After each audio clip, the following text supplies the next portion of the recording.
नमस्कार, स्वागत है आप सभी का यूट्यूब चैनल पर। तो फ्रेंड्स, अब तबीयत ठीक हो गया है मेरा और अब हम लोग हर रोज़ क्लास 9th और 10th के सारे बुक जैसे सोशल साइंस में जितने भी बुक आते हैं ना, उन सभी को हम लोग कवर करेंगे एक-एक लाइन करके। तो देखिए, इसमें तो हम लोग खंड 1 और खंड 2 का तीसरा चैप्टर ख़त्म कर चुके हैं। 4 वीडियो जा चुके हैं, अगर आप लोग नहीं देखे हैं तो उसको ज़रूर देखें। और आज हम लोग चौथा शुरू करने वाले हैं, यानी औद्योगिकरण का युग। और हाँ फ्रेंड्स, मेरा मोबाइल गर्म हो जाता है, हीट हो जाता है मतलब ज़्यादा देर तक, तो इसीलिए सोच रही थी कि अब हम लोग एक दिन में 2 वीडियो कवर करेंगे। एक तो एनसीईआरटी से जाएगा पूरा चैप्टर एक-एक लाइन करके। अगर सच में आप लोग शिक्षक बनना चाहते हैं या कोई भी अगर बिहार में रिलेटेड या कोई भी तैयारी आप लोग कर रहे हैं, तो सही में एक-एक लाइन आप लोगों को पढ़ना बहुत ज़रूरी है। और उसके बाद ये जो पॉलिटी की हमारी लक्ष्मीकांत जी की वन लाइनर क्वेश्चन है ना, आप लोग इस क्वेश्चन को पहले देखिए कि किस प्रकार से ये पूछा गया है। तो इसको हम लोग हर रोज़ 20 से 25 क्वेश्चन यानी बिल्कुल चैप्टर वाइज दिया हुआ है, तो इसको हम लोग कवर करेंगे। तो चलिए अब बढ़ते हैं हम लोग अपने टॉपिक की तरफ। और अगर मेरी बक-बक ज़्यादा लग गई हो तो प्लीज़ इसको इग्नोर कीजिएगा। चलिए, औद्योगिकरण का युग, जिसको कि 6 भागों में बांटा गया है। तो आज हम लोग देखते हैं कि कितना हो पाता है, क्योंकि बहुत बड़ा ये चैप्टर दिया रहता है। अगर आप लोग नए हो तो चैनल को सब्सक्राइब कर ही दीजिएगा अगर अच्छा लगे तो देखिए इसमें कितने अच्छे पॉइंट हैं, जिसको कि आप लोग इग्नोर तो बिल्कुल नहीं कीजिएगा। पूरी वीडियो भले फास्ट मोड करके ही देखिएगा, लेकिन देख लीजिएगा ज़रूर। और एक शॉर्ट्स नोट्स आप लोग ज़रूर अपना तैयार करें। तो यहाँ पर क्या बोल रहा है कि देखिए, औद्योगिकरण जो है उसको अक्सर हम किस रूप में देखते हैं, तो अधिकतर देखते हैं कि जहाँ पर कारखानों का विकास हो रहा है उसी के रूप में हम लोग देखते हैं कि हाँ, जहाँ कारखाने हैं वहीं औद्योगिकरण है। जब हम औद्योगिक उत्पादन की बात करते हैं तो हमारा आशय किससे होता है? फैक्ट्रियों में होने वाले उत्पादन से होता है। और जब हम औद्योगिक मजदूर की बात करते हैं तो वहाँ उसका क्या मतलब होता है कि जो भी औद्योगिक यानी कारखानों में जो काम कर रहे हैं उन्हीं मजदूरों से हमारा ये तात्पर्य होता है। औद्योगिकरण के इतिहास अक्सर प्रारंभिक फैक्ट्रियों की स्थापना से शुरू होती है। जो शुरू में फैक्ट्रियाँ स्थापित हुई उनसे ये शुरू होती है। अब आगे बढ़ते हैं हम लोग। देखिए यहाँ पर क्या पॉइंट हो रहा है कि इंग्लैंड और यूरोप में फैक्ट्रियों की स्थापना से पहले भी अंतर्राष्ट्रीय बाजार के लिए बड़े पैमानों पर औद्योगिक उत्पादन होने लगा था। मतलब जब इंग्लैंड और यूरोप में फैक्ट्रियाँ नहीं स्थापित हुई थी, उससे पहले भी बहुत बड़े पैमाने पर औद्योगिक जो उत्पादन है वो होने लगा था। यह उत्पादन फैक्ट्रियों में नहीं होता था। बहुत सारे इतिहासकार औद्योगिकरण के इस चरण को आदि औद्योगिकरण के नाम से जानते हैं या उसे नाम देते हैं। तो बोल देगा ना कि जो पहले भाई फैक्ट्रियाँ स्थापित होने से पहले भी अगर ये सारे औद्योगिकरण उत्पादन होने लगा था, तो इतिहासकार उसे किस नाम से जानते थे या उसका क्या नाम दिए थे? तो आदि औद्योगिकरण नाम दिए थे। आगे बढ़ते हैं। अगला हमारा है कि 17वीं और 18वीं शताब्दी में यूरोपीय शहरों के सौदागर गांवों की तरफ रुख करने लगे थे। अब देखिए आगे हम लोग पढ़ेंगे कि ये कौन से सौदागर थे जो कि गांव की तरफ जाने लगे थे। वे किसानों और कारीगरों को पैसा देते थे और उनसे अंतर्राष्ट्रीय बाजार के लिए उत्पादन करवाते थे। उस समय विश्व व्यापार के विस्तार और दुनिया के विभिन्न भागों में उपनिवेशों की स्थापना के कारण चीज़ों की मांगे क्या होने लगी थी? तो बढ़ने लगी थी। अब ज़्यादा कारखाना अगर स्थापित होगा तो वस्तुओं की मांग तो बढ़ेगी ही, सभी लोग अपने अपने कारखाने में उसको यूज़ करेंगे। तो यहीं पर वही बोल रहा है कि चीज़ों की मांग बढ़ने लगी थी। इस मांग को पूरा करने के लिए केवल शहरों में रहते हुए उत्पादन नहीं बढ़ाया जा सकता था। यही वजह थी कि शहरों में जो शहरी दस्तकारी थे यानी जो कार्य वाले थे, कामकाज जिसको बोलते हैं, और व्यापारिक गिल्ड्स काफ़ी ताकतवर थे। अब ये गिल्ड्स कौन होते हैं? तो गिल्ड्स उत्पादकों के संगठन होते थे। कौन होते थे? तो एक संगठन, एक ग्रुप होता था गिल्ड्स। गिल्ड्स से जुड़े उत्पादक कारीगरों को क्या करते थे? तो प्रशिक्षण देते थे, उत्पादकों पर नियंत्रण रखते थे। मतलब ये सारे गिल्ड्स को ये अधिकार प्राप्त था कि वो कारीगरों को प्रशिक्षण दें, उनका उत्पादन पर, जो भी उत्पादन हो रहा है उस पर नियंत्रण रखें, प्रतिस्पर्धा और मूल्य तय करते थे तथा व्यवसाय में नए लोगों को आने से भी रोकते थे ताकि उनका व्यापार सही से चल सके। अगर नए लोग आएंगे तो अधिकतर नए लोग क्या करते हैं? अपना व्यापार जमाने के लिए थोड़े से जो पुराने लोग हैं उनसे कम पैसों में बेचना शुरू कर देंगे, तो पुराने व्यापार तो ठप पड़ जाएंगे। तो इसीलिए यहाँ पर जो गिल्ड्स थे वो नए लोगों को आने से रोकते थे। शासकों ने भी विभिन्न गिल्ड्स को खास उत्पादकों एवं उत्पादन और व्यापार का एक अधिकार दिया हुआ था। फलस्वरूप नए व्यापारी शहरों में कारोबार नहीं कर सकते थे, इसीलिए वो गांवों की तरफ जाने लगे। तो कौन सबसे अधिक जा रहे थे गांव की तरफ? तो नए जो व्यापारी थे वो जा रहे थे। गाँव में गरीब जो काश्तकार थे और दस्तकार थे, सौदागर थे, वे क्या करने लगे, तो वे काम करने लगे किन के लिए, उन सौदागरों के लिए जो कि नए सौदागर थे और जो गांव में आ रहे थे। तो यहाँ पर लिखा है ना कि गांव में गरीब काश्तकार और दस्तकार सौदागरों के लिए काम करने लगे। जैसा कि हम पिछली यानी ये 9वीं क्लास के बारे में बोल रहा है। अब यहाँ पर पढ़ते हैं कि यह एक ऐसा समय था जब खुले खेत खत्म होते जा रहे थे और कॉमन्स की बड़ाबंदी की जा रही थी। मतलब खुले खेत क्या हो रहे थे, कम होते जा रहे थे, क्योंकि फैक्ट्रियाँ बनती जा रही थी। अब तक अपनी रोजी रोटी के लिए साझा जमीनों से जलावन की लकड़ी, बेरिया, सब्जियां, भूसा और चारा आदि बीन कर काम चलाने वाले जो छोटे किसान थे, यानी जिनको क्या कहा जाता था, कॉटेजर कहा जाता था, और गरीब किसान आमदनी के नए स्रोत ढूंढ रहे थे। जो ये सभी करते थे ना साझा ज़मीनों पर, वे क्या कर रहे थे, अब नए नए रोजगार ढूंढ रहे थे। इसके बाद हमारा कौन सा पॉइंट आता है, अब यहाँ पर आ रहा है, जब सौदागर वहाँ आए और उन्होंने माल पैदा करने के लिए पेशगी रकम, मतलब जो रकम थी वो दी किसानों को, तो किसान क्या हो गए, फ़ौरन तैयार हो गए। जो नए व्यापार थे वो किसानों को भैया पैसा देंगे, वो लोग नए नए रोज़गार रोटी ढूंढ ही रहे हैं, और अगर नया नया रोजी रोटी मिल जाए तो कौन मना करेगा। तो वही बोल रहा है यहाँ पर कि किसान फ़ौरन क्या हो गए, तैयार हो गए। सौदागरों के लिए काम करते हुए वे गाँव में ही रहते हुए अपने छोटे छोटे खेतों को भी संभाल सकते थे। गाँव में रहते हुए भी वो अपना खेत भी देखते थे और अन्य कार्य भी करते थे।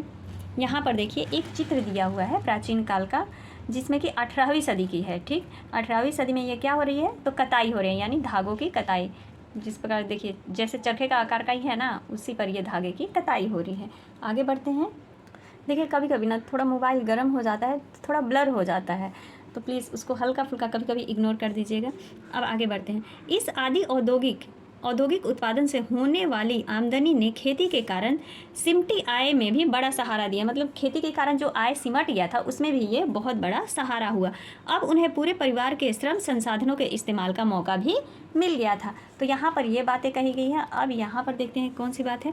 इस व्यवस्था में शहरों और गाँवों के बीच एक घनिष्ठ संबंध विकसित हुआ। तो वहाँ पर पूछ लेगा कि शहरों और गाँवों के बीच एक घनिष्ठ संबंध था या संबंध नहीं था, तो लेकिन यहाँ पर क्या बोल रहा है कि ये घनिष्ठ संबंध विकसित हुआ। सौदागर रहते तो शहरों में थे, लेकिन उनके लिए काम ज़्यादातर देहात में चलता था। इंग्लैंड के कपड़ा व्यवसायी, जिनको क्या कहा जाता था, स्टेपलर्स, से ऊन खरीदते थे और उसे सूत काटने वालों के पास पहुंचाते थे। तो स्टेपलर कौन होते थे, यहाँ पर देखिए ये जो नए वर्ड दिए हुए हैं ना, इस बुक में सब दिया हुआ है। स्टेपलर ऐसा व्यक्ति जो रेशों के हिसाब से ऊन को स्टेपल करता था, यानी छांटता था। धागों के हिसाब से वो अलग अलग करके छांटता था। जैसे क्वालिटी के अनुसार होता है ना, कपड़ा भी क्वालिटी के अनुसार कि हाँ ये धागा सही नहीं है, ज़्यादा दिन नहीं चलेगा या फटाफट टूट जाएगा। तो वही बोल रहा है कि ऐसा व्यक्ति जो कि रेशों के हिसाब से ऊन को क्या करता था, स्टेपल करता था, यानी छांटता था। फुलर को भी समझ लीजिए। तो फुलर्स क्या होता था, तो ऐसा व्यक्ति, अगर ये पूछ सकता है तो ये सारे पॉइंट आप लोग नोट कर लीजिएगा कि ऐसा व्यक्ति जो फुल करता है, यानी चुन्नटों के सहारे कपड़ों को क्या करता है, समेटता है। तो किसके सहारे, चुन्नटों के सहारे जो कपड़ा को समेटता है उसे क्या कहते हैं, फुलर कहते हैं। और कार्डिंग कौन होता था, तो वह प्रक्रिया जिसमें कपास या ऊन आदि रेशों को कताई के लिए तैयार किया जाता है उसे कार्डिंग कहते हैं। अब आगे बढ़ते हैं। अब इस जो धागा था, स्टेपलर से तो धागा उगा ले लेते थे। अब इसके बाद क्या होता था कि इससे जो धागा मिलता था उसे बुनकरों यानी फुलर्स और रंगराजों के पास ले जाया जाता था। लंदन में कपड़ों की फिनिशिंग होती थी। कहाँ पर कपड़ों की फिनिशिंग होती थी, तो लंदन में होती थी। इसके बाद निर्यातक व्यापारी कपड़े को अंतर्राष्ट्रीय बाजार में बेच देते थे। इसीलिए लंदन को तो फिनिशिंग सेंटर के रूप में भी जाना जाता है। तो किस शहर को फिनिशिंग सेंटर के रूप में जाना जाता है, तो लंदन को जाना जाता है। नेक्स्ट है हमारा आदि औद्योगिक व्यवस्था व्यावसायिक आदान प्रदान के नेटवर्क का हिस्सा थी। इस पर सौदागरों का नियंत्रण था और चीज़ों का उत्पादन कारखानों की बजाय घरों में होता था। उत्पादन के प्रत्येक चरण में प्रत्येक सौदागर मजदूर कितने होते थे, तो 20 से 25 मजदूरों से काम करवाया जाता था। तो ये डाटा जो है ना, इसको तो आप लोग पूरा नोट्स कर लीजिएगा कि प्रत्येक चरण में कितने मजदूर होते थे, जो सौदागर थे कितने मजदूरों से काम करवाते थे, तो 20 से 25 मजदूरों से काम करवाते थे। अब नेक्स्ट हमारा है कारखानों का उदय। इसी में दे रहा है, जो औद्योगिकरण का उदय हम लोग पढ़ रहे हैं उसी में आता है। पहला हमारा है कारखानों का उदय। अब इंग्लैंड में सबसे पहले 1730 के दशक में कारखाने खुले, लेकिन उनकी संख्या में तेज़ी से क्या हुआ, इजाफा कब हुआ, 18वीं सदी में हुआ। मतलब खुला तो 1730 में था पहला कारखाना, लेकिन तेज़ी से कब बढ़ा, तो वो बढ़ा था 18वीं सदी के आखिर में हुआ था तेज़ी से विस्तार। कपास नए युग का पहला प्रतीक था। नए युग का पहला प्रतीक क्या है? तो कपास है। 19वीं सदी के आखिर में कपास के उत्पादन में भारी बढ़ोतरी हुई। 1760 में ब्रिटेन अपने कपास उद्योगों की ज़रूरतों को पूरा करने के लिए 25 लाख पाउंड कच्चे कपास का आयात करता था। तो देखिए ये सारा डाटा कितना इंपॉर्टेंट है। कितने लाख टन का? तो 25 लाख पाउंड कच्चे माल कपास का आयात करता था। कौन करता था? तो ब्रिटेन करता था। 1787 में यह आयात बढ़ करके कितना हो गया? 220 लाख पाउंड हो गया। 25 से सीधे हो गया 220 तक पहुंच गया। यह इजाफा उत्पादन की प्रक्रिया में बहुत सारे बदलावों का परिणाम था। अब ये बदलाव हम लोग देख लेते हैं कि आखिर बदलाव क्या क्या हुआ है। 18वीं सदी में कई ऐसे आविष्कार हुए जिन्होंने उत्पादन प्रक्रिया, यानी जो कार्डिंग अभी हम लोग पढ़े थे, कताई के लिए जो तैयार किया जाता था, ऐंठना, कताई, लपेटना, जिन्होंने उत्पादन प्रक्रिया के हर चरण की कुशलता बढ़ा दी। प्रति मजदूर उत्पादन बढ़ गया। पहले से ज़्यादा मजबूत धागे व रेशों का क्या होने लगा? उत्पादन होने लगा। इसके बाद रिचर्ड आर्कराइट ने सूती कपड़ा मिल की रूपरेखा सामने रखी। अभी तक कपड़ा उत्पादन पूरे देहात में फैला हुआ था। यह काम लोग अपने अपने घर पर ही करते थे। पहले क्या होता था कि गांव में ही ये काम सारे लोग अपने अपने घर पर भी ये काम भी करते थे और अपना खेती बाड़ी भी देखते थे। लेकिन अब आगे देखते हैं, लेकिन अब महंगी नई मशीन खरीद कर उन्हें कारखानों में लगाया जाने लगा और कारखाने में ही सारी प्रक्रियाएं एक छत के नीचे एक मालिक के हाथों में आ गई। इसके चलते उत्पादक प्रक्रिया पर क्या हो गया? मतलब निगरानी भी रखी जाने लगी कि कौन सा मजदूर किस प्रकार से काम कर रहा है। उसका गुणवत्ता का भी ध्यान रखने जाने लगा कि हाँ भाई ये किस प्रकार की क्वालिटी है, मतलब इसमें कितना क्वालिटी अच्छा है या ख़राब है। सभी पर क्या रखा जाने लगा? तो नज़र रखा जाने लगा। वो 18वीं सदी था। अब ये 19वीं सदी में क्या हो रहा है? तो 19वीं सदी की शुरुआत में कारखाने इंग्लैंड के भूदृश्य का अभिन्न अंग बन गए थे। मतलब इंग्लैंड का क्या हो गया? एक अभिन्न अंग बन गया था। ये नए कारखाने इतने विशाल और नई प्रौद्योगिकी की ताकत इतनी जादुई दिखाई देती थी कि उस समय के लोगों की आंखें क्या होती थी? चौंधिया जाती थी। जैसे नया नया कोई भी चीज़ देखिए तो सही में अचंभा होता है, आंखें चौंधिया जाती थी। लोगों का ध्यान कारखानों पर टिका रह तथा वे इस बात को मानो भूल ही जाते थे कि उनकी आंखों से ओझल जो गलियां और वर्कशॉप है उनमें अभी भी उत्पादन क्या है, यानी चालू है। वो ये भूल जाते थे। फ्रेंड्स, अगर अच्छी लग जाए तो लाइक भी कर ही दीजिएगा मनोबल बढ़ाने के लिए। देखिए अब यहाँ पर क्या है, ये एक चित्र दिया हुआ है चित्र 5 में, जिसमें कि औद्योगिक मैनचेस्टर एम जैक्सन का चित्र दिया है। द इलस्ट्रेटेड लंदन न्यूज़ के द्वारा ये लाया गया है। देखिए ये भी नया फैक्ट्री ही है। ये सभी फैक्ट्रियाँ स्थापित की गई हैं। जो धुएँ आपको चिमनी की तरह धुएँ ये सब दिख रहे हैं ना, ये सब क्या है? तो फैक्ट्रियाँ ही हैं। चलिए इस बारे में हम लोग पढ़ते हैं कि परिवर्तन क्या क्या हुआ। तो पहला परिवर्तन देखते हैं। पहला में देखिए, सूती उद्योग और कपास उद्योग ब्रिटेन के सबसे फलते फूलते उद्योग थे। ठीक, फलते फूलते सबसे ज़्यादा उद्योग कौन थे? तो सूती और कपास उद्योग। तेजी से बढ़ता हुआ कपास उद्योग 1840 के दशक तक औद्योगिकरण के पहले चरण में सबसे बड़ा उद्योग बन चुका था। वो तो हम लोग पीछे भी देख चुके हैं। इसके बाद लोहा और स्टील आता है। ठीक, सबसे पहला जो औद्योगिकरण था वो क्या था? तो वो था कपास था। उसके बाद आता है लोहा और स्टील उद्योग। आगे निकल गए 1840 के दशक से इंग्लैंड में और 1860 के दशक से उसके उपनिवेशों में रेलवे का विस्तार होने लगा। तो डाटा याद कर लीजिए, ये डेट 1840 के दशक में इंग्लैंड में और 60 के दशक में कहाँ पर? जो उपनिवेश था उसके उपनिवेश जो थे उनमें रेलों का विस्तार होने लगा। फलस्वरूप लोहे और स्टील की ज़रूरत तेज़ी से बढ़ी। 1873 तक ब्रिटेन के लोहा और स्टील निर्यात का मूल्य लगभग कितना हो गया? तो 7.7 करोड़ पाउंड हो गया था। यह राशि इंग्लैंड के कपास निर्यात के मूल्य से कितनी थी? तो 2 गुनी थी। यानी इंग्लैंड से जो कपास निर्यात किया जाता था उससे क्या थी? 2 गुनी थी।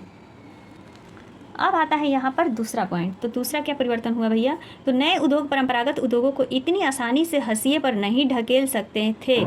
जो नए उद्योग थे वो परंपरागत उद्योग को इतना आसानी से थोड़ी ना ढकेल लेंगे हाशिए पर, यानी यहाँ पर एक कहावत जैसा ये हो गया है कि नहीं ढकेल सकते हैं। 19वीं सदी के आखिर में भी तकनीकी रूप से विकसित औद्योगिक क्षेत्रों में काम करने वाले मजदूरों की संख्या कुल मजदूरों में 20% से ज़्यादा नहीं थी। कपड़ा उद्योग एक गतिशील उद्योग था, लेकिन उसके उत्पादन का बड़ा हिस्सा कारखानों में नहीं बल्कि घरेलू इकाइयों में ही होता था। तो इसीलिए वहाँ पर बोला था कि चाहे कितना भी औद्योगिकरण आ जाए, परंपरागत चीज़ों को वो हाशिए पर नहीं ढकेल सकता है, मतलब उनका क्या कहे, खात्मा नहीं कर सकता है। तीसरा यहाँ पर क्या बात कही गई है? तो परंपरागत उद्योगों में परिवर्तन की गति भाप से चलने वाले सूती और धातु उद्योगों से तय नहीं हो रही थी, लेकिन ये परंपरागत उद्योग पूरी तरह ठहराव की अवस्था में भी नहीं थे।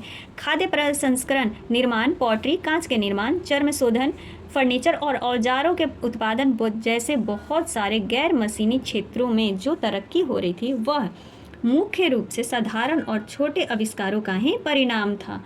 देख रहे हैं, इतना लंबा दे दिया। तो मतलब यहाँ पर ये कहने का मतलब है कि जो भी ये सारे निर्माण हो रहे थे वो किसका मुख्य परिवर्तन था, तो छोटे छोटे आविष्कारों का ही ये परिणाम था जो ये सारी चीज़ें हो रही थी। आधुनिकीकरण। चौथा में क्या आता है कि प्रौद्योगिकी बदलावों की गति धीमी थी। औद्योगिक भूदृश्य पर ये बदलाव नाटकीय तेजी से फैल रहे थे। नई तकनीकी महंगी थी। सौदागर और व्यापारी उनके इस्तेमाल से भी क्या कर रहे थे, तो मतलब डर रहे थे, फूक फूक करके कदम रख रहे थे कि इतना महंगा सामान ले ले और ना चले तो इसलिए अभी पर यहाँ पर क्या है कि गति इसकी धीमी चल रही है। मशीनें अक्सर ख़राब हो जाती थी, उसकी मरम्मत पर काफ़ी खर्च आता था। वे उतनी अच्छी भी नहीं थी जितना उनके आविष्कारक और जो निर्माता थे वो बता रहे थे या दावा कर रहे थे। भैया कोई भी दुकानदार अपने सामान को ख़राब थोड़ी ना कहेगा, वही बात वहाँ भी हो रही थी। इस बात को समझने के लिए आइए भाप के इंजन का उदाहरण लेते हैं। अब यहाँ पर भाप के इंजन के बारे में बताया गया है। जेम्स वॉट ने न्यूकॉमेन द्वारा बनाए गए भाप के इंजन में सुधार किए। अच्छा, जो जेम्स वॉट थे उन्होंने न्यूकॉमेन द्वारा जो भाप का इंजन बनाया गया था उसमें क्या किया, सुधार किए और 1871 में नए इंजन को पेटेंट करा लिया। इस मॉडल का उत्पादन उनके दोस्त उद्योगपति जो थे मैथ्यू बोल्टन ने किया, पर सालों तक उन्हें कोई खरीदार नहीं मिला। मतलब उसमें सुधार तो किए परंतु क्या हुआ कि उनमें कोई खरीदार नहीं मिल पा रहा था। 19वीं सदी की शुरुआत तक पूरे इंग्लैंड में भाप के सिर्फ 321 इंजन थे। टोटल इंजन कितने थे, अगर पूछता है कि 19वीं सदी की शुरुआत में पूरे इंग्लैंड में भाप के कितने टोटल इंजन थे, तो वो थे 321। इनमें से 80 इंजन सूती उद्योग के थे, 9 उद्योग के ऊन उद्योग के थे और बाकी जो थे वो खनन, नहर निर्माण और लौह कार्यों में इस्तेमाल हो रहे थे। और किसी उद्योग में भाप के इंजनों का इस्तेमाल काफ़ी समय बाद तक भी नहीं हुआ, यानी मजदूरों के उत्पादन क्षमता को कई गुना बढ़ाने की संभावना वाली सबसे शक्तिशाली प्रौद्योगिकी को अपनाने में भी उद्योगपति क्या कर रहे थे, तो हिचकिचा रहे थे। ठीक है, अब चलिए थोड़ा सा यहाँ पर देखते हैं। अब इतिहासकार इस बात को मानने लगे थे कि 19वीं सदी के मध्य का औसत मजदूर मशीनों पर काम करने वाला नहीं बल्कि परंपरागत कारीगर और मजदूर ही होता था। अब यहाँ पर इतिहासकार मान रहे हैं, पहले नहीं मानते थे। ये एक 1830 की पहले की कताई वाली ये क्या है, मशीन है यानी फैक्ट्री है। यहाँ पर देखिए, यहाँ पर ये लगाई गई है जो कि भाप की ताकत से ये चलता था। ठीक है, तो पहले ऐसे ऐसे मशीन का निर्माण हुआ और अब तो बिल्कुल चुटकियों में सब चीज़ कार्य हो जाता है। तो औद्योगिकरण के युग में हम लोग कौन सा टॉपिक देख लिया, औद्योगिक क्रांति से पहले क्या क्या हुआ। अब दूसरा हम लोग देखेंगे हाथ श्रम एवं वाष्प शक्ति, यानी हाथ का श्रम, मेहनत और वाष्प शक्ति क्या थी, इन सभी को देखते हैं। तो आज हम लोग 2 लगभग कंप्लीट कर लेंगे। यहाँ विक्टोरिया कालीन ब्रिटेन में मानव श्रम की कोई कमी नहीं थी। ठीक, गरीब किसान और बेकार लोग कामकाज की तलाश में बड़ी संख्या में शहरों में जाते थे। जैसा कि आगे हम लोग जानेंगे कि जब श्रमिकों की संख्या ज़्यादा होती थी तो वेतन क्या हो जाता था, यानी कम मिलने लगता था उनको। इसीलिए उद्योगपतियों को श्रमिकों की कमी या वेतन के मद में भारी लागत जैसी कोई परेशानी नहीं थी। क्या परेशानी होगा उन्हें, आज भी वही हाल है। देखिए बेरोज़गारों की संख्या कितनी और नौकरियाँ कितनी कम है, तो इसीलिए तो कम पैसों में ही श्रम करवाया जाता है, यानी मेहनत लिया जाता है। आगे देखते हैं, उन्हें ऐसी मशीनों में कोई दिलचस्पी नहीं थी जिनके कारण मजदूरों से छुटकारा मिल जाए और जिन पर बहुत ज़्यादा खर्चा हो। तो ऐसा वो लोग कुछ नहीं चाहते थे, क्योंकि कम पैसे में ही अगर मजदूर मिल जाए तो कोई क्यों पैसा खर्च करेगा। बहुत सारे उद्योगों में श्रमिकों की मांग मौसमी आधार पर घटती बढ़ती रहती थी। गैस घरों और शराब खानों में जाड़ों के दौरान खासा काम रहता था, इस दौरान उन्हें ज़्यादा मजदूर की ज़रूरत होती थी। क्रिसमस के समय बुक बाइंडरों और प्रिंटरों को भी दिसंबर से पहले अतिरिक्त मजदूरों की दरकार रहती थी। तो देखिए यहाँ पर एक पॉइंट इसको नोट कर लीजिएगा कि क्रिसमस के समय बुक बाइंडरों यानी जो किताब बाइंड होता था और प्रिंटरों की को भी दिसंबर से पहले अतिरिक्त यानी अधिक मजदूरों की ज़रूरत पड़ती थी। बंदरगाहों पर जहाज़ों की मरम्मत और साफ सफाई व सजावट का काम भी जाड़ों में ही किया जाता था। जिन उद्योगों में मौसम के साथ उत्पादन घटता बढ़ता रहता था वहाँ उद्योगपति मशीनों के बजाय मजदूरों से ही काम करवाना पसंद करते थे। देखिए ये काम की तलाश में ये मजदूर, काम की तलाश में निकले लोग, द इलेक्ट्रिक लंदन न्यूज़ के द्वारा ये 1879 की ये बात है, यानी फ़ोटो ली गई है। चलिए अब आगे बढ़ते हैं हम लोग। बहुत सारे उत्पादक केवल हाथ से ही तैयार किए जा सकते थे। मशीनों से एक जैसे तय किस्म के उत्पादन ही बड़ी संख्या में बनाए जा सकते थे। मतलब मशीनों से क्या होता था कि एक जैसा अगर किस्म जो उत्पादन तैयार करना है उसी को बड़ी संख्या में बनाया जाता था। लेकिन बाजार में अक्सर बारीक डिज़ाइन और ख़ास आकारों वाली चीज़ों की काफ़ी मांग रहती थी। बारीक डिज़ाइन वाली किसकी बाजार में अक्सर किसकी मांग रहती थी? तो बारीक डिज़ाइन वाली और ख़ास आकार वाली चीज़ों की काफ़ी मांग रहती थी। उदाहरण के लिए जैसे देखिए, ब्रिटेन में 19वीं सदी के मध्य में 500 तरह के हथौड़े, 45 तरह की कुल्हाड़ियाँ बनाई जा रही थी। बाप रे, देख रही हूँ 19वीं सदी में ब्रिटेन में 500 तरह के हथौड़े बनते थे और 45 तरह की कुल्हाड़ियाँ बनाई जाती थी। इन्हें बनाने के लिए यांत्रिक प्रौद्योगिकी की नहीं बल्कि इंसानी निपुणता की ज़रूरत थी। अब आगे का पॉइंट है,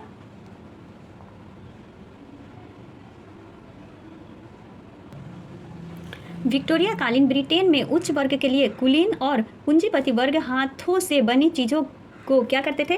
तो तरहीस देते थे, यानी ज़्यादा तवज्जो देते थे। हाथ से बनी चीज़ों को परिष्कार और सुरुचि का प्रतीक माना जाता था। उनकी फिनिश अच्छी होती थी, उनको एक एक करके बनाया जाता था और उनका डिज़ाइन अच्छा होता था। मशीनों से बनने वाले उत्पादनों को उपनिवेशों में निर्यात कर दिया जाता था। ठीक है, तो यहाँ से ये सारे पॉइंट को देख लीजिए। जिन देशों में मजदूरों की कमी होती थी वहाँ उद्योगपति मशीनों का इस्तेमाल करना ज़्यादा पसंद करते थे ताकि कम समय में कम मजदूरों का इस्तेमाल करके वे अपना काम चला सकें। 19वीं सदी के अमेरिका में यही स्थिति थी, लेकिन ब्रिटेन में कामगारों की कोई कमी नहीं थी। तो ये हम लोग क्या पढ़ रहे थे? तो ये हाथ का श्रम और वास्तु शक्ति के बारे में यहाँ तक पढ़ रहे थे कि मजदूर की जो हाथ की कला थी वो कितनी ज़रूरी थी और कितना यहाँ पर उनका क्या किया जाता था, मतलब एक तरह से अगर कम पैसा देकर के शोषण भी किया जाता था और उनके डिज़ाइन को पसंद किया जाता था ताकि मजदूर जो थे वो कम समय में अपनी अच्छी अच्छी बारीकी कारीगरी से उस सामान को क्या कर सकें? तो तैयार कर सकें। नेक्स्ट आता है मजदूरों की ज़िंदगी कैसी थी उस समय। तो बाजार में श्रम की बहुतायत से मजदूरों की ज़िंदगी भी प्रभावित होती, मतलब श्रम की अगर ज़्यादा जनसंख्या रहेगी तो क्या होगा? मजदूरों की ज़िंदगी भी प्रभावित होगा। जैसे ही नौकरियों की खबर पहुंचती थी गांव में, तो गांव से बहुत सारे लोग यानी सैकड़ों की तादाद में जो लोग थे वो कहाँ पर चल देते थे? तो शहरों की तरफ चल पड़ते थे। देखिए, ये एक प्रकार की पेंटिंग बनाई गई है। किसके द्वारा पेंटिंग बनाई गई है? तो सैमुअल ल्यूक फिल्डेस के द्वारा ये पेंटिंग बनाई गई है बेघर और भूखे लोगों की। इसके बारे में थोड़ा सा यहाँ पर पढ़ लेते हैं हम लोग, थोड़ा सा छोटा करना पड़ेगा। देखिए, इस पेंटिंग में यह दर्शाया गया है कि लंदन में जो बेघर लोग हैं एक काम घर यानी वर्क हाउस में रात भर ठहरने के लिए टिकट के लिए अर्जी दे रहे हैं, मतलब वर्क हाउस में ठहरने के लिए टिकट के लिए अर्जी दे रहे हैं। ये आश्रय स्थल बेसहारा सड़कों पर रहने वाले आवारों और यहाँ वहाँ भटकते लोगों के लिए गरीब कानून आयुक्त की देख रेख में चलाया जाता था। इन वर्क हाउसों में रहना जिल्लत की बात थी, मतलब सोचिए उसके लिए भी इतना जिल्लत सहना पड़ रहा है, टिकट लेना पड़ता था और उससे भी जिल्लत की बात होती थी कि वहाँ पर रहना। हर एक की डॉक्टरी जांच करके यह पता लगाया जाता था कि व्यक्ति बीमार तो नहीं है, उनका शरीर पूरी तरह साफ है या नहीं है, उनके कपड़े मैले तो नहीं है। उन्हें कठोर परिश्रम भी करना पड़ता था वहाँ पर। तो ये था उस समय मजदूरों की ऐसी ज़िंदगी थी। आगे है कि नौकरी मिलने की संभावना यारी दोस्ती कुनबे कुटुंब के जरिए जान पहचान पर निर्भर करती थी। अगर किसी कारखाने में आपका रिश्तेदार या दोस्त लगा हुआ है तो नौकरी मिलने की संभावना ज़्यादा रहती थी। आज भी वही है, बस थोड़ा सा नज़रिया बदल गया है। सबके पास ऐसे सामाजिक संपर्क नहीं होते थे। रोजगार चाहने वाले बहुत सारे लोगों को हफ्तों इंतजार करना पड़ता था। वे पुलों के नीचे या रैन बसेरों में कराटे काटते थे। कुछ तो बेरोजगार शहर में बने निजी रैन बसेरों में ही रहते थे। बहुत सारे निर्धन कानून विभाग द्वारा चलाए जाने वाले अस्थायी बसेरों में रुकते थे। तो बहुत सारे इस प्रकार के कानून विभाग भी चलाया गया था जहाँ पर कि गरीब लोग रहते थे जो मजदूर थे। बहुत सारे उद्योग में मौसमी काम की वजह से कामगारों के बीच क्या होता था? तो बहुत समय तक खाली बैठना पड़ता था। सिर्फ मौसम, मतलब एक समय आता है ना कि इस समय में मजदूरों की ज़्यादा ज़रूरत है, तो उसी समय उन लोगों को काम मिलता था, बाकी समय उनको बैठना पड़ता था। काम का सीजन गुजर जाने के बाद गरीब दोबारा सड़क पर आ जाते थे। कुछ लोग जाड़ों के बाद गाँव में चले जाते थे जहाँ इस समय काम निकलने लगता था, लेकिन ज़्यादातर शहर में ही छोटा मोटा काम ढूंढने की कोशिश करते थे, जो 19वीं सदी के मध्य तक भी आसान काम नहीं था। मतलब काम ढूंढना भी 19वीं सदी के मध्य तक, यानी ये भी आसान काम नहीं था। 19वीं सदी की शुरुआत में वेतन में कुछ सुधार आया। कब आया? देखिए, 19वीं सदी की शुरुआत में आया है वेतन में सुधार, लेकिन इससे मजदूरों की हालत में बेहतरी का पता नहीं चलता है। औसत आंकड़ों से अलग अलग व्यवसायों के बीच आने वाले फ़र्क और साल दर साल होने वाले उतार चढ़ाव छिपे रहते थे। मिसाल के तौर पर जब लंबे नेपोलियन युद्ध के दौरान कीमतें तेज़ी से बढ़ी तो मजदूरों की आय के वास्तविक मूल्य में भारी कमी आ गई। जब उन्हें वेतन तो पहले जितना मिलता था, लेकिन उससे वे पहले जितनी चीज़ें नहीं खरीद सकते थे क्योंकि महंगाई आ गई थी। मजदूरों की आमदनी भी सिर्फ वेतन दर पर ही निर्भर नहीं होती थी, रोजाना की अवधि भी बहुत महत्वपूर्ण थी। मजदूरों की औसत दैनिक आय इससे तय होता था कि उन्हें कितना मतलब मिल रहा है। चलिए एक ये छोटा सा बॉक्स में दिया हुआ है जिसको कि हम लोग पढ़ लेते हैं। तो एक मजिस्ट्रेट ने 1790 में एक ऐसी घटना के बारे में बताया जिसमें उसे मजदूरों के हमले से निर्माता की संपत्ति की रक्षा के लिए बुलाया गया था। किसको? तो इस मजिस्ट्रेट को बुलाया गया था। कोयला मजदूरों और उनकी बीवियों के गिरोह की परेशानी के कारण, क्योंकि उनकी बीवियों का काम स्पिनिंग इंजन के कारण छिन गया था। शुरू में वे बड़े अड़ियल ढंग से आगे बढ़े। उन उत्पादन में अभी अपनाई गई मशीनों को वे टुकड़े टुकड़े कर देना चाहते थे, क्योंकि उनकी वजह से शारीरिक श्रम की मांग घटने लगी थी। अब मशीनें आ गई तो इंसानों की मांग तो घटेगी। एक इंसान का काम 100 इंसान का काम एक मशीन ही कर दे रहा है, तो इसीलिए क्या हो रहा है? बेरोजगारी बढ़ रही थी। औरतों ने हंगामा मचाया हुआ था। आदमियों को समझाना आसान था, इसीलिए कुछ खींचातान के बाद उन्हें शांतिपूर्वक घर जाने के लिए तैयार कर लिया गया। ये इस बारे में ये थोड़ा सा मजदूरों के बारे में बताया गया है। देखिए पुराने ज़माने की मशीन है, स्पिनिंग जेनी टी.ई. निकलसन द्वारा बनाया गया है। 1835 का ये चित्र है। एक ही पहिए से कितनी सारी तकलियाँ घूमने लगती थी। बाप, तकलियाँ क्या है? देखिए यहाँ पर दर्शाया गया ना, ये तकलियाँ हैं। एक ही पहिए से ये सारी तकलियाँ घूमने लगती थी। अब थोड़ा सा यहाँ देखिए कि 19वीं सदी के मध्य में सबसे अच्छे हालात में भी लगभग 10% शहरी आबादी निहायत गरीब थी। मतलब अच्छे हालात में भी कितने प्रतिशत? तो 10% जो शहरी आबादी थी वो बिल्कुल गरीब थी। 1830 के दशक में आई आर्थिक मंदी, जैसे 1829-30 में बिल्कुल वैश्विक आर्थिक मंदी आया था ना, तो जैसे दौरों में बेरोजगारों की संख्या विभिन्न क्षेत्रों में 35 से 75% तक पहुँच जाती थी। जब आर्थिक मंदी आता था तो बेरोजगारी की आशंका के कारण मजदूर नई प्रौद्योगिकी से चिढ़ने लगे थे। जब उन उद्योग में स्पिनिंग जेनी मशीन का इस्तेमाल होने लगा या शुरू किया गया, तो हाथ से ऊन काटने वाली औरतें इस तरह की मशीनों पर हमला करने लगी। जेनी के इस्तेमाल पर यह टकराव लंबे समय तक चला था। भैया अब रोजी रोटी छीनोगे तो होगा ही ये हाल। अब देखिए 1840 के दशक के बाद शहरों में निर्माण की गतिविधियां तेजी से बढ़ी। लोगों के लिए नए रोजगार पैदा हुए। सड़कों को चौड़ा किया गया, नए रेलवे स्टेशन बने, रेलवे लाइनों का विस्तार किया गया, सुरंगें बनाई गई, निकासी और सीवर व्यवस्था भी बिछाई गई, नदियों के तटबंध बनाए गए। परिवहन उद्योग में काम करने वाली की जो संख्या थी 1840 के दशक में, वो क्या कर दिया गया? तो दुगना, और अगले 30 सालों में एक बार फिर से वो क्या हो जाती है? तो फिर से वो दुगनी हो जाती है। तो ये सारी ये बातें जो है 1840 के दशक की बातें थी। तो आज हम लोगों ने इतने सारे 2 पॉइंटों को पढ़ा, और दूसरी वीडियो में, नेक्स्ट वीडियो में हम लोग पढ़ेंगे उपनिवेशवाद में औद्योगिकरण किस प्रकार से, यानी 2 टॉपिक को उस बार दूसरी वीडियो में ख़त्म करेंगे। तो आज के लिए बस इतना ही रहने देते हैं, और